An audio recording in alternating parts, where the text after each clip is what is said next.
মুসা আলাইহিস সালাম আল্লাহর সাথে সরাসরি কথা বলতেন। ওয়াকাল্লামাল্লাহু মুসা তাকলিমা, সুবহানাল্লাহ পড়েন।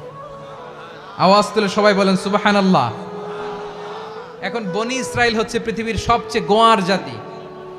তারা বলে, মুসা তুমি যে আল্লাহর সাথে কথা বলো আমরা তো দেখি না, তুমি যে কথা বলো আমরা তো শুনি না, তো কি করতে হবে?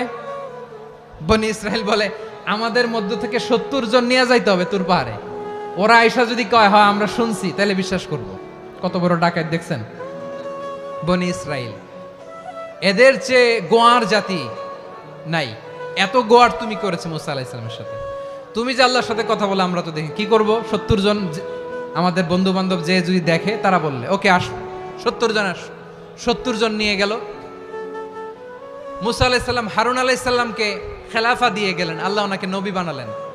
মুসা আলাইহিস সালাম বললেন, হারুন খবরদার, বনি ইসরাইলের মধ্যে তাওহীদের বাণী প্রচার করবা, ঐক্য ধরে রাখবা, বিচ্ছিন্ন হতে দিবা না। চলে গেছে। এইদিকে বনি ইসরাইলের এক দুষ্ট লোক ছিল, নাম সামিরি। কি নাম? সামিরি। সে সবাইরে বলল, তোমাদের স্বর্ণগুলো ফালাও। স্বর্ণগুলো ফেললো। বনি ইসরাইলের স্বর্ণগুলোকে গলিয়ে সে একটা গরুর বাচ্চা বানালো। গোবৎস। কিসের বাচ্চা? দেখেন গরুর পূজা কিভাবে শুরু হয় পৃথিবীতে প্রথম। গোবৎস পূজা, গরুর বাচ্চার পূজা কিভাবে। সে স্বর্ণ গলি গরুর বাচ্চা করে, জিবরাইল আলাইহিস সালাম যে জমিনে এসেছিলেন, ওই ফেরেশতার পায়ের নিচের একটু মাটি সে বুদ্ধি করে প্যাকেটে রেখে দিছিল। সে গরুর বাচ্চা বানায় স্বর্ণ দিয়ে গলিয়ে ওই মাটি এটার মধ্যে ঢুকাই দিছে ভেলকি দেওয়ার জন্য।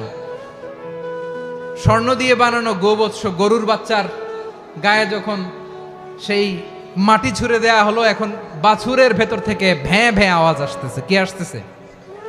সবাই তো অবাক। সামিরি বলে, আরে তোমরা যে 70 জন দিয়ে মুসা আলাইহিস সালামরে পাঠাইছো, ওইদিকে এত ঘুরতেছে, আল্লাহরে খুঁজে পায় না, আল্লাহ তো এটার ভিতরে ঢুকছে। নাউজুবিল্লাহ বলবেন না? তোমরা যে 70 জন দিয়ে পাঠাইলা, 70 জন নিয়ে মুসা আলাইহিস সালাম খালি ঘুরতেছে, আল্লাহরে পায় না। পাবে কেমনে? আল্লাহ তো, নাউজুবিল্লাহ, এটার ভিতরে সেজদা দাও। এই সেজদা দিয়ে গেল।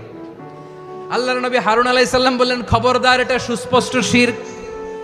আল্লাহ সব গুনাহ মাফ করে, শিরকের গুনাহ মাফ করে না। খবরদার, তোমরা থামো। কে শোনে কার কথা?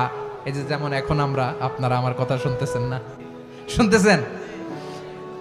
হারুন আলাইহিস সালাম বললেন, খবরদার, এই শিরকি কাজে তোমরা সংযুক্ত হয়ো না। তোমাদেরকে কি মনে নাই আমার ভাই মুসা আলাইহিস সালাম কি বলছে? আল্লাহ শিরক মাফ করে না। খবরদার, শিরক করো না, আল্লাহরে ভয় করো। হারুন আলাইহিস সালাম তাদেরকে বুঝালেন, শিরক করো না, আল্লাহরে ভয় করো। শুধু এতটুকুই তিনি বুঝালেন, দাওয়াতি কাজ পালন করলেন, কিন্তু প্রতিরোধ করেন নাই, সশস্ত্র সংগ্রামে লিপ্ত হন নাই, বাধা দেন নাই। কারণ গৃহযুদ্ধ বেঁধে যেতে পারে। উনি ভাবলেন, আমি যদি আমার বাহিনী নিয়ে দাওয়াত দেওয়ার সাথে সাথে প্রতিরোধ করি, আক্রমণ করি, ওরাও আমারে আক্রমণ করবে, ব্লাডশিড হবে, রক্তপাত।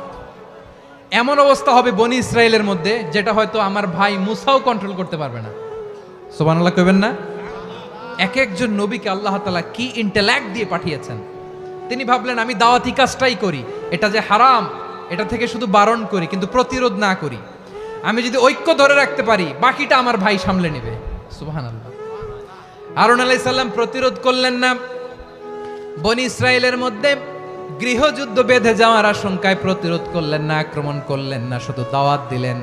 ইন দা মিন টাইম মুসা আলাইহিস সালাম আল্লাহর সাথে কথা বলে যখন ফিরে আসলেন, দেখলেন বনি ইসরায়েলের অধিকাংশ লোক মুশরিক হয়ে গেছে। মুশরিক হয়ে গেছে। মুসা আলাইহিস সালাম রেগে গেলেন।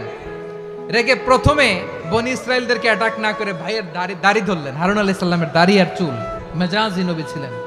হারুন, তুমি কি করলা? তোমারে কি দায়িত্ব দিয়ে গেলাম, তুমি কি করলা? তুমি থাকতে বনি ইসরায়েল কেমন করে শিরকের কাজে নিমজ্জিত হয়ে যায়? সাইয়েদনা হারুন আলাইহিস সালাম বললেন, ইন্নী, কোরআন সাক্ষী, কোরআন থেকে কোট করছি, ইন্নী খাশিতু আন তাকুলা ফাররাকতা বাইনা বনি ইসরাঈলা ওয়া লাম তারকুব কওলি। ও আমার ভাই, আমার দাড়ি ধরবেন না, আমার মারবেন না। আমি ভয় করেছি, আমি ভয় পেয়েছি, না জানি আপনি বলেন তুমি কেন খাশিতু আন তাকুলা ফাররাকতা বাইনা বনি ইসরাঈল। আপনি এসে আমারে যদি বলেন তুমি কেন ঐক্য